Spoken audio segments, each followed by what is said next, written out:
Určite, že po takom krásnom víťazstve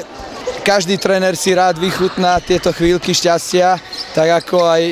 teraz ja so svojím družstvom aj spolu s kolegami trénermi. Zažívame opäť tie neopakovateľné chvíle radosti, že sa nám podarilo podobne ako v Lani obhájiť titul majstra Slovenska mladších dorasteniek. Je to o to radosnejšie, že sme ťahli sériu do dneska 55 zápasov bez prehry. Nebolo to jednoduché, pretože každý súper chcel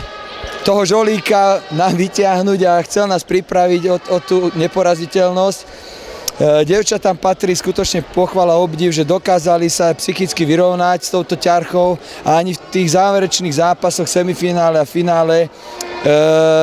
nepodľahli nejakému takému veľkému očakávaniu, psychickému tlaku, ale dokázali sa presadiť svojou vlastnou hrou a zdolali aj semifinálového, aj finálového súpera s pomerne vysokým náskokom o 12 a o 14 gólov, čo len potvrdzuje skutočne naše dominantné postavenie v tejto kategórii